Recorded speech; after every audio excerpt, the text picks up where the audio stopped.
Find the most effective way to give feedback to students is to pose questions to them and to try and probe and deconstruct their thought process. So I might say something like, that's a really interesting idea that you've come up with there. What led to that, and what other options might you consider? Have you thought about this option, for example? So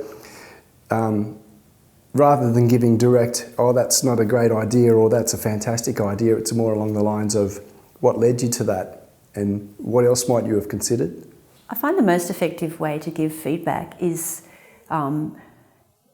obviously you don't want to talk about the person who's done it. You need to talk about the work always and objectify it like that, because especially students, I think, can be very personal about their work, and you don't want to offend people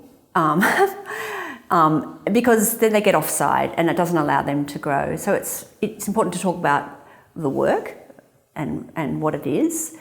And I think also what you give them back when you're talking about the work does vary from student to student. Some will just need to simply be shown something inspirational, like an image or something, and they go off and they know where to take it.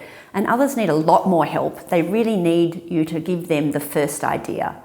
And just, you need to talk to them a bit before you know where they sit in that, those two extremes of types of people.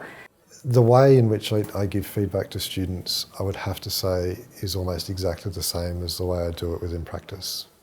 I give feedback verbally, I give feedback often, like as much as I possibly can, and it's honest. It's always incredibly honest and straightforward and simple, And I would ask others to do the same thing to me, So then it's about a constant free flow exchange of information. Effective feedback is working with those students in a way forward. It's a collaborative effort, and it's a co-learning effort and co-creative effort, much more than it ever used to be. And that creates a space where they hear you better, and the work progresses well. I find the most effective way of giving feedback is to talk to the students, to have a conversation with them and to hear what they have to say in response to the feedback that I have to give to them, because at the end of the day, their feedback is equally as important as the feedback that I give them. Everybody has room to improve, myself included, and I make this clear to students that, prior to giving feedback, that we all need to, the reason we're at university is we need to learn, and we learn by, sort of how, by the tutors giving feedback, learning where we could improve. Even if we have done a fantastic job, there's still room for improvement. When it comes to individual students, giving them something positive about their work, and then rather than focusing on negatives, giving them something to work towards for the next week. I find the most effective way to give feedback is directly and consistently throughout the design studio. So, for instance,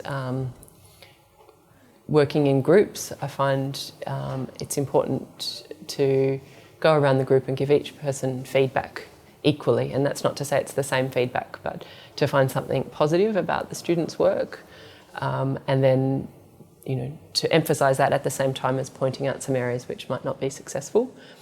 But it's also important in that regard to give a reason, so that it's not a subjective view of the work, but that there's an ability to substantiate. I think there is a difference in how you approach the individual, and it's about understanding the needs of the individual and understanding what they need at a particular time to nurture them through the learning process.